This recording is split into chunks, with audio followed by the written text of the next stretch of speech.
What's going on, everyone, and welcome to the RxR Express podcast. Wowzers. Goddamn. My name is Rick Aguirre, and joining me today on this bullet train ride through all things track and field, the 2020 Tokyo Olympics edition, is my main man, the other half of RxR Express, the one and only Ronald Hussey. Yo, just think that we had screen names that were like our Express. Yo, how young and dumb were we? I thank God we went to school when we did, because imagine now being in high school now, the way that we were. Me in front of a screen, and I barely got to school. So imagine imagine that. Somebody's gonna have to call my house and say, "Hey, Mr. Hussey, Mrs. Hussey, Ron Hussey is not online." How do you know? How do you know? Check his Instagram. Oh man. All right, so what we're doing today is we're gonna walk everyone through from top to bottom. We're gonna try to do that. Right. And talk about favorites from the long distance race, even though we're not distance runners. They deserve courtesy. Whatever Rick says at this point. Yeah, basically. And then we're gonna work our way down to the sprints. Sounds great, man. Sounds great. I don't think I've ever ran anything above an 8. No, I've never run competitively ever above an 8. I'm about to say competitively. No, I never got timed. No. We ran to St. Catherine's, man. Come on, that was St. Catherine. No, that. No. Sorry, St. Barnabas and Tibbetts. Yup. We had to run past St. Barnabas. Good form. And then come back. And now how nuts were they? Dude, I would drive from Tibbetts back to Mount, and I just think, why did we do that? Like every other day, why did we do that? There's gotta be something wrong with you to run that far and then try to run as fast as you can that far. We had some very nuts coaches, so much respect to all the distance runners and all the cross country runners and all the race walkers. Let's not forget about them. The race walkers. Because it's not even like a 400-meter race walk or even a mile race walk. It's like 3,000. A 3,000-meter race walk. 3 million race walk. Why would you do that? Hey, we know what? More power to everybody. Nothing but love. But we're gonna start talking about our expertise. How we cut our teeth. Yeah, so we never covered long distance races. So we apologize to all you long distance runners. But back to the show. So we're talking about the preliminaries, right? So right. So they have to. It's basically like a playoff, like we said, like a playing round. Yeah, so basically it's a play around to get to the heats. So it's preliminaries is first 3 in each heat gets the big Q, and then the next fastest. So they have 3 heats, which is 3, 6, 9. So they're taking 10, which means the 10th be the fastest slow time, which is crazy, right? Hey, you know what? The fast slow time. Hey, inclusivity is the name of the game nowadays, right? Doesn't matter if you're the only one representing your country in track and field, you get to go, which is a beautiful blessing to go to the Olympic, because it ain't easy. I tell you, you get enough in good enough shape, right? Go to like Azerbaijan. You might got a shot. I mean, hey, look, I would say me, but that's pushing it. I'm not even entertaining you, Rick. Not entertaining you. Okay. All right, so let's move on to the top list of the women 100-meter runners. So heat 1, obviously we've got Dina Asher Smith is one of the favorites. So is Tiana Daniels. We Okay. got. So what would you say your dark horses are here? So Dina Asher Smith is my dark horse. Dina Asher Smith for the whole thing, or just for the whole thing? She is my dark horse. Okay. She's due for a big time. Like it hasn't really come around yet for her. Mm-hmm. She actually ran 10:73 and then the clock was wrong and said like 10:09. It was crazy. It was crazy. So she's due for a big time. So I think this is the time might come out. And then Tiana Daniels, she'll make it to the finals. And then Aguirre from the Ivory Coast. I think those three will probably come out of that heat. Nowadays, they don't no longer allow you 2 full starts, right? Yeah, the rule state only 1 full start per race is allowed with disqualification of the athlete making a full start. So yeah, they never got changed after Bolt full started that year. Okay. Yeah, of course. I wonder why. I thought they might have changed it, but no. I wonder why. but yeah, so like in this, and these are like, these heats are very tricky, right? You also the vet. I think the vets also it's unique, right? Because people just see this. If you're not a track and field person, you just see it and just like, oh, people just running the fastest as they can to get to these top places. And for us looking at it, we're like, no, it's got rounds. So you can't just be like, all right, first round, 10-4, second round, 10-4. Like it's not going to be that. You're going to have to really, tune yourself up to that. So, the preliminaries will be like the fastest one. I'll probably say maybe first one out. I'll probably say I'll say a 10-8 will be a thing, but then you won't probably see that in the second round or the next round. You probably won't see that to probably like the finals where they'll start revving it up. And it's 8 in the finals, right? It's 8. It might be 9. Oh no, it's 8 because they don't use lane 1. So yes, it's 8. There's no lane 10, right? There's a lane 10. There's a lane 1 and lane 10, right? At Penn Relays, yes. At Penn Relays, yes. There is, they got like 15 lanes. But no, I think these tracks have. I want to say I think these tracks have 9 lanes altogether. You might see a 10 lane at 100 on 100, but not the whole entire track itself. Okay. Yeah. All right. That's what I meant. Okay. So you got coming out this round. I got Asher Smith, Daniels, and Aguirre. Okay. All right. So let's move on to the second heat. Well, obviously we have, Jamaica, Elaine Thompson-Herah. Yep. And run it at a 10.71. Which I think she'll probably take second in the final. But she can. I won't say she won't win it, like because she is a defending, I think, world champion, I believe, or Olympic champion, one of them two. But you can't count her out. And again, anything happens. Anything happens, exactly. And surprisingly, I don't want to take anything away from these athletes. Look, we have 11:05 out of Sweden.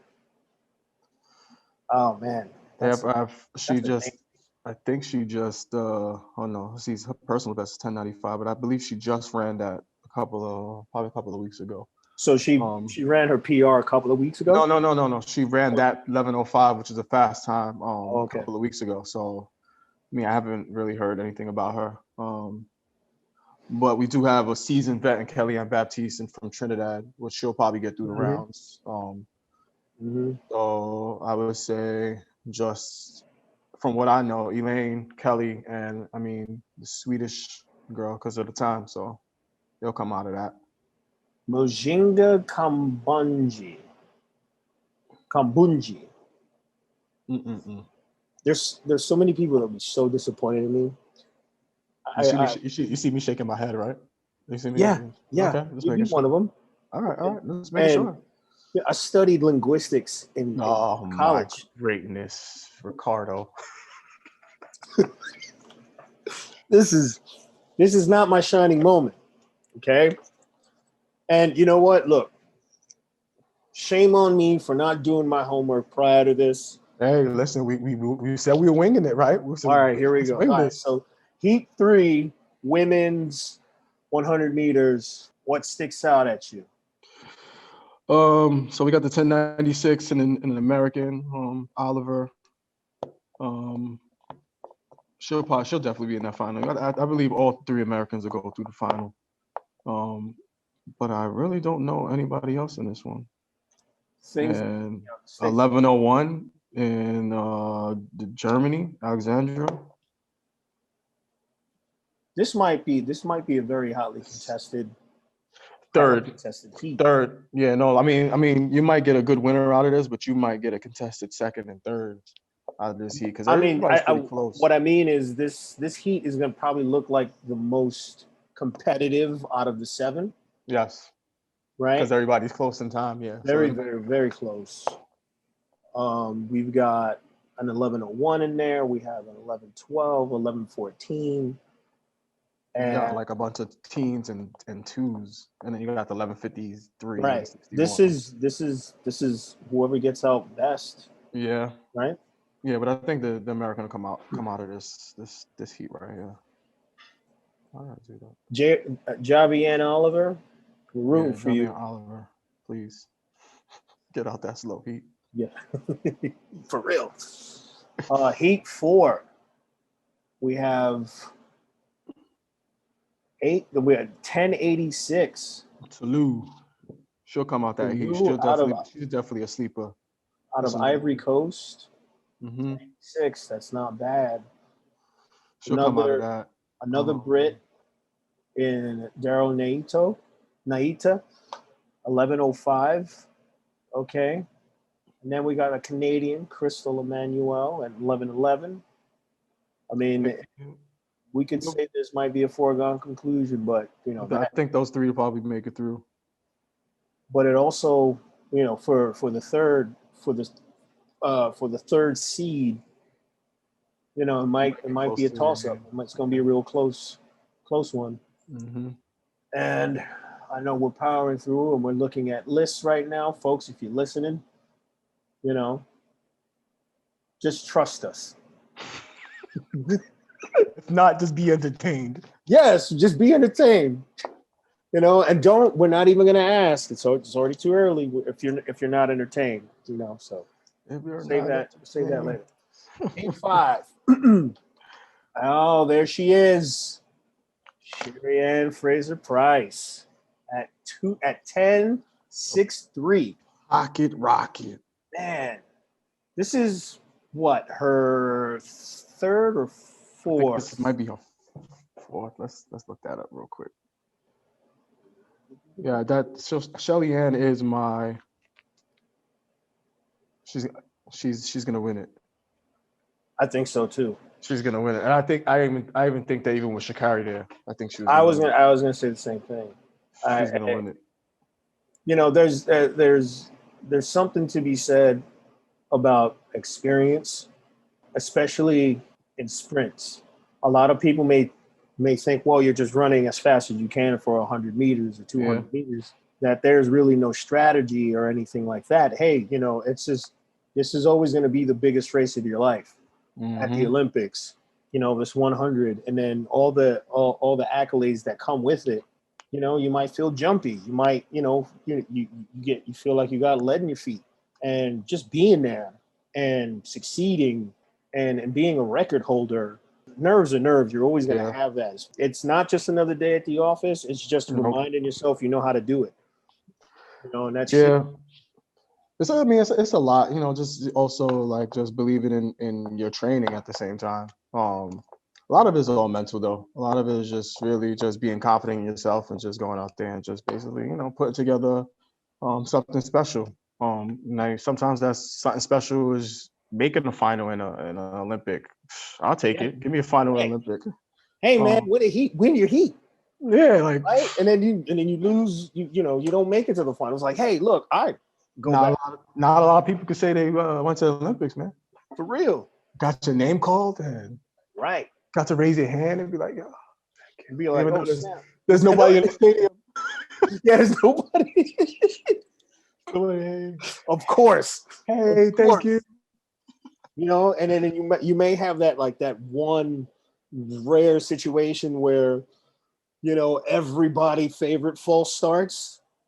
and you make it all the way to the finals. You know, again, that's why you run the race. That's why you play the game. You know, Yeah, anything man. can happen. Anything And can happen. you know, it's one of the scariest things and most wonderful things that you can experience, right? All right, so after Shelly Ann, I keep calling her Sherry Ann. After Shelly Ann, who do we have in here that'll move? I mean, she's the clear favorite in this heat. And then you have another Swiss, right? Wow, 11-7, which they probably can have a really good 4x1 team. I was And just thinking that. you have the Nigerian at 11-09. So looking at it, so you'll probably get those two. I don't really see anybody that's like, Really, you got the 11-17 from is that Gambia? where was the 11th? Yeah, that's Gambia. Gina Oh, Bass. whew. So yeah, I mean I see that, but I really don't see it like it draws attention to me. Oh, then you got another 11-17. And the other reason why I from, moved from India. You see that? yeah, right. Oh, Uh-oh. That's somebody, Duty Shan. Yeah, all right. I tell okay. you what, there's a Yeah. lot of there's a lot of interesting like subplots going on in here. You know, it's funny because I've like called it like probably 3 or 4 years ago. You know, we always based track and field on U.S. and Jamaica, and now we seeing these other countries like you know, the India, Gambia. We see these countries that are now like starting to really, you know, come out. And that's because, you know, like when we were growing up, like when we ran at Mount, I always said it.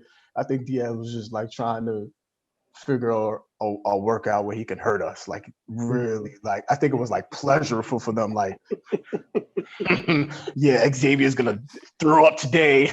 You know, Right? things like that. So with that, I think they started the like US really started the education and a lot of because when I took my level 1 and level 2, there were people coming from Switzerland and Germany to take these classes. So you know, like the world now got educated of how to coach, how to put science to what you already kind of know.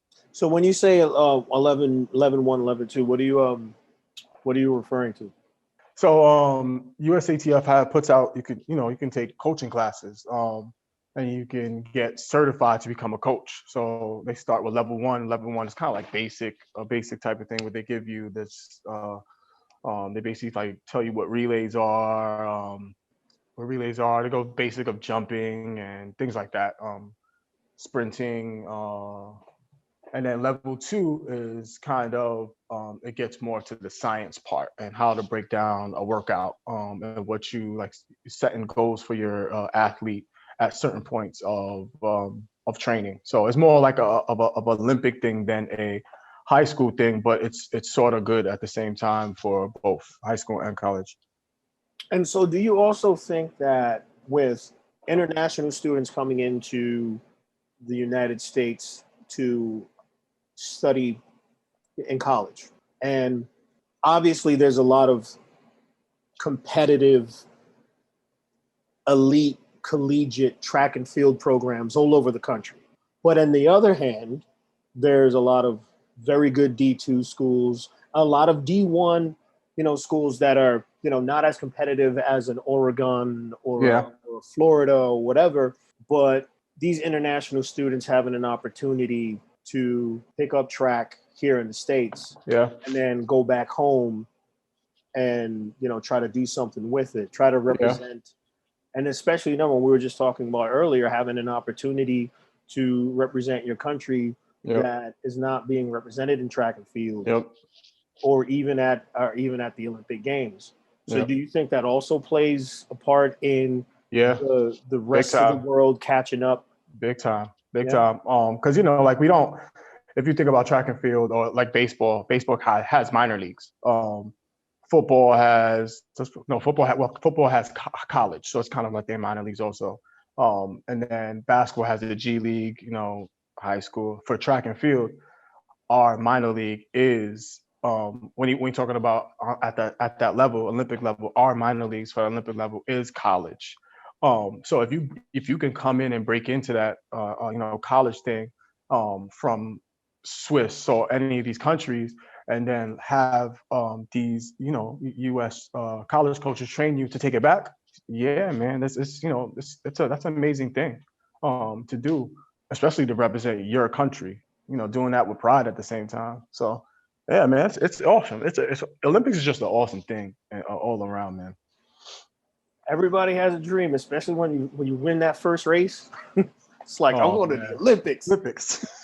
I'm going. Should I dip or should I not dip? Which one? Maybe if I dip, my 12.2 would look great. Great. Or should I just throw my hands up at the line? What's my name? What's my name? It's like, shut up, man. You at Iona Prep. There's no crowd here. You at Iona Prep. There's no stands here. You gotta sit on the hill. Chill out. Right? There's like 7 people on the hill. They're all a part of your team. Quiet. They're all staff members. You be Oh man. All right. Let me get back to what I was. Here we go. Let's get back. We've got 2 more heats left. We only what's this? We only at the heats, man. I know, right? We haven't even done the men. No. Oh man. Man. Right. Okay. So Heat 6. Wait, hold on. What was going on here? Oh, there is only 7 in the heat. I thought somebody had pulled out. So Nigeria, Blessing, which is also one of my dark horses if she's coming to be a 100-meter runner and not something else, because she's just mad sometimes. Like sometimes she'll run fast and then she'll all of a sudden like throw like a 11.4 at you. And you're like, you just ran like 10.8 last week. What happened? Do you know how old she is? That's a good question. Let's see. She's been around for a little bit. She's also a long jumper. She's 32. She's an 80s baby. I gotta go for all the 80s baby because the rest of them are like babies, like born in 2000. Like, what is that? They could be like your little cousin. Oh my God. Oof. So yeah, I take Blessing out of there and Asher Phillips and another Brit and Tania Gaither from Bahamas. There's a lot of distance in between those 3. Every 10th of a second counts. 11 from 11.16 to 11.2. That's big. Yeah, 11.29, 11.22. Yeah. That's big. All right, so, and all of them they're in 5, 6, and 7. Heat 6. Middle lanes. Finally, Heat 7. Sharika, which is a former 400-meter runner. Sharika Jackson. I love when 400 runners come down and she came down, man. Straight away. Love it. And then Prandini has to go through. Gotta keep the Shikari spirit alive over there. And then Michelle from Michelle Lee, Trinidad and Tobago. Mm-hmm. Trinidad and Tobago. Hannah Basic. You have Hannah Basic. She'll be there. Representing Australia. All right. Let's move on. We got a lot to do. We gotta move on. All right. So like real quick question. Before the gun went off and you're in the blocks, what's the kind of stuff that goes through your head? So 400 wasn't really my race. I was more of a 200-meter guy. So I really didn't running 47 something as a junior. Right? Yeah, it wasn't my race. It wasn't my race. It was the 100 and 200 was my race, but I loved the 200. And I didn't understand race plan until like I became a coach, and I was like, now I understand what a race plan is. And so when D said certain things or Coach Howard said certain things, that I was like, oh, that's part of a race plan. So you wanna have certain points in a race, and you know where how you feel and where you're at a certain point, whether to hold back or go. So you have a lot going on in your head with that. Get out, first step, anticipate the gun, things like that. But we go through rituals too, like just to calm my nerves and really settle down, because sometimes like when you overconfident, you could overdo it. You can be stupid, So like just really settling down and taking deep breaths and just really getting into the groove of, all right, I got to do this, and if I do this, then everything will set up. I really don't have to worry about anything next. So Yeah, it's just thinking about the function, right? yeah, man. Not thinking about winning. It's just, listening to your breathing, right? Making sure you put one foot in front of the other. I hope you do. If you don't, man, track don't get no mercy. Man, I used to get down in the blocks and pray they never shot the gun. They just called off the race. No more.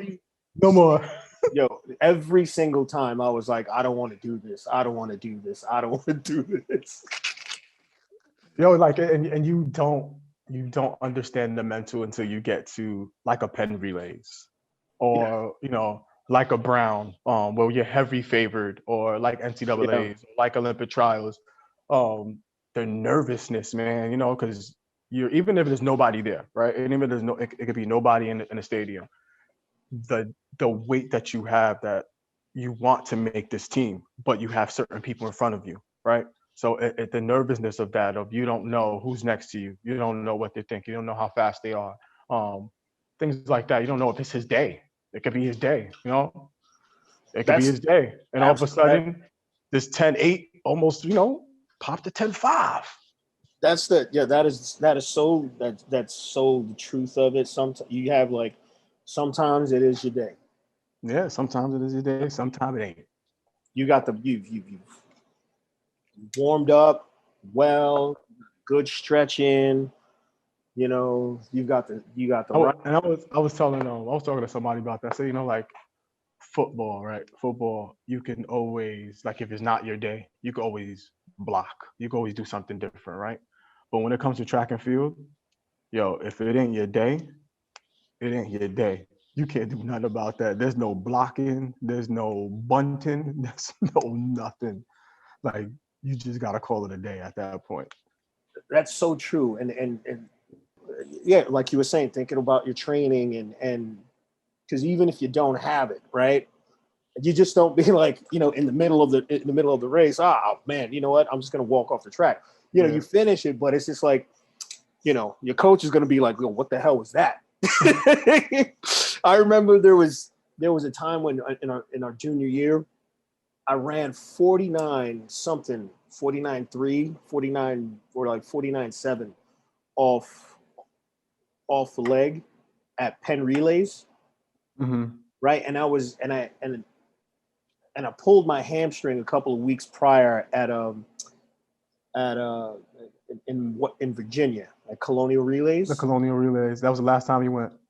And I was I'm concerned because it was kind of chilly that day. Then we go into the paddock and we don't have our sweats on. Then too. And I'm like, oh man, I'm so scared. I'm like, and again, it's just like, I don't want to go on the track. I don't want to go on the track. I don't want to go on the track. And Cargill gave me the stick.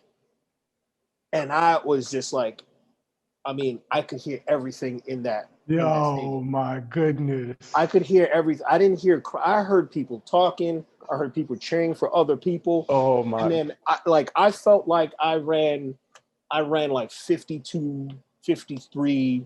That's how I felt like I was moving. And then come off and then talk to Diaz, and it's like, you ran 57. I'm like, oh shit. And then 3 straight weeks in a row, at least 3 races in a row, I ran like 51. I ran like 51 high. And it was like, what the heck? What? And I thought I felt good. And it was like, and then I finally got back down to like 50 point. And then I was like, all right, cool.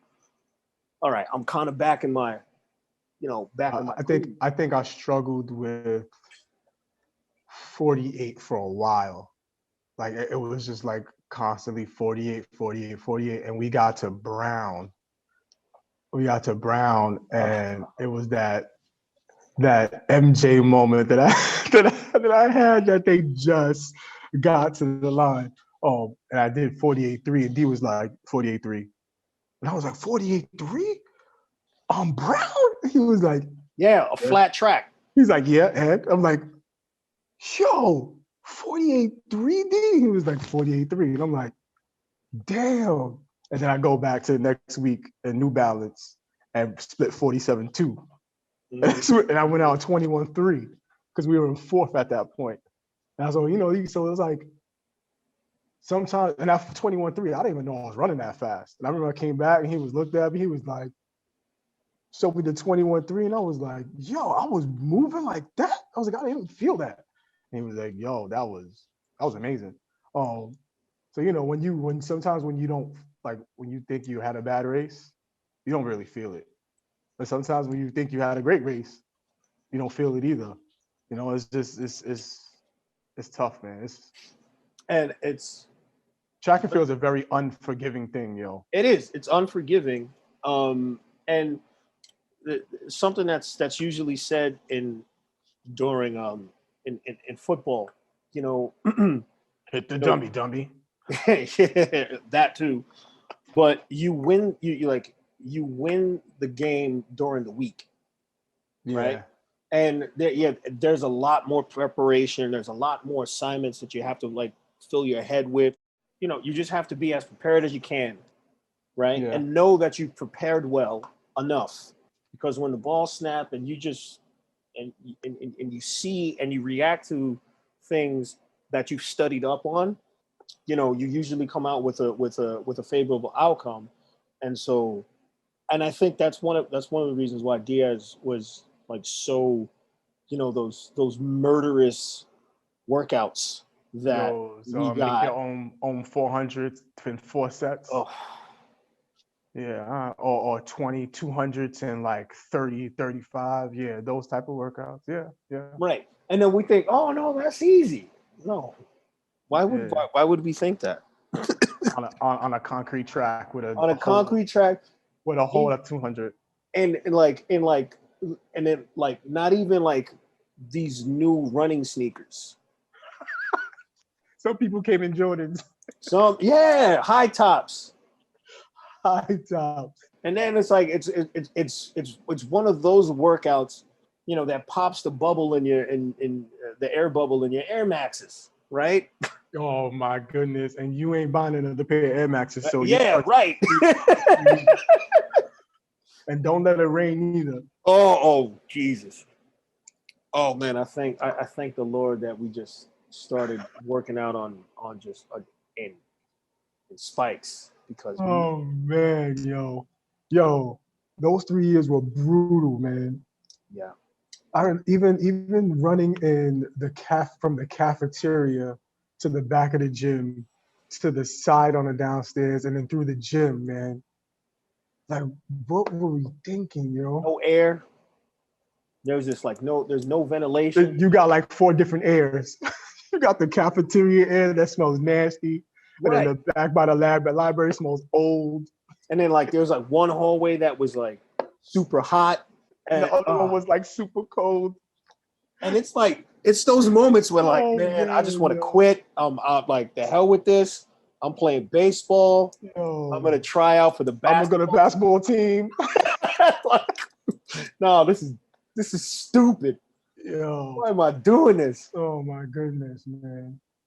What's going on, folks? This is Rick with another editing note. The section where Ronald and I talk about the men's 400-meter hurdles and the women's 800 meters has been taken out of this episode because it makes the episode way too long. I will, however, post them later. Now back to the episode. You can tell we track heads, right? Because we're looking, what's the splits? What's the split at the 400? And then we'd be like, I bet Noel can't beat any of them.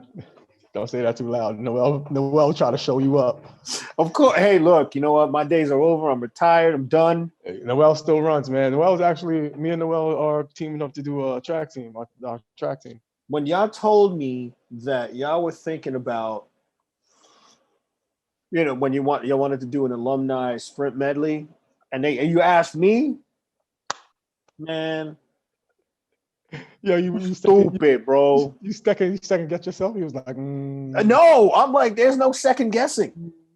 There's no trying to train. There's no trying to get back in shape. I'm not trying to like tear anything. Yeah, you felt it all in here, right, Rick? Oh my God. I got like, I got cold sweats. And then that one thing, but in the back of my head is like, come on, man, you can do it. And you go out there and you split like 35. Oh, and you hurting. I'll be so mad, dude. I played softball for like 4 hours a couple of years ago, and I came home and I had a full body cramp. Softball at like half speed. I'm done. I'm finished. That's it. Finito. Yeah, did I ever tell you about the time I came back from Barton and I did the alumni run with Hack? I think you did, but refresh my memory. It was me. So I came back. It was first year back from Barton, and I had on you already know. I need some college sweats. I need some college tights. So somebody had gave me, because they went to U.S. Nationals. Somebody had gave me a full body suit. So it was white at the top with black bottoms and a red stripe. I thought I was the man, Rick. So I showed up with my Barton hoodie, and I show up and I'm like, I'm strutting or whatever. They're like, yo, Huss, yo, this dude Hack. We run a sprint medley. Hack is like, yo, Ron, you're gonna have to give me like a 1 lap lead. Yo. Rick, when I almost peed on myself, yo. I was like, and he wasn't playing either. Yo, dead serious. He was like, not playing. I'm telling you, he's like, I'm telling you, Russ. I'm telling you, yo, you gotta get him. You gotta give me the lead. I was like, yo, what? I need you to say that one more time. He's like, yo, a 1 lap lead. I was like, yo, and he was running 800. 800. He got caught, right? He got caught. Did you give him the 1 lap lead? It was like maybe a 350 lead. Hey, he got caught. He got caught, and he was hurt. Yo. Oh man, yo. Like 1 lap lead, Huss. Look, I will never put myself in that situation ever. I don't care. I don't care. No. At this point, no, man. I wouldn't do it to myself. No, I'll be handing out water. Like, good job, guys. I'll help coordinate it. You help coordinate it? Yeah, right? I bet you would. I'll help coordinate it. I'll get some T-shirts. I'm behind the scene. I'm like, no, man. Absolutely not. We have some good stories to tell. Oh man, I hope you guys enjoy this, man, because I did. Oh, dude. Yeah, really. Because I don't think I've been used to embarrassing myself for a very, very long time. That's what happens when you become a father, man. So it's all right. Hey, you know what? Look, even before being a father, it comes with the territory. Everyone, thank you so much for taking the time to listen to the first episode of the RxR Express podcast. Yeah, I'm still laughing at that. Hey, man, that's what we were called. So I just.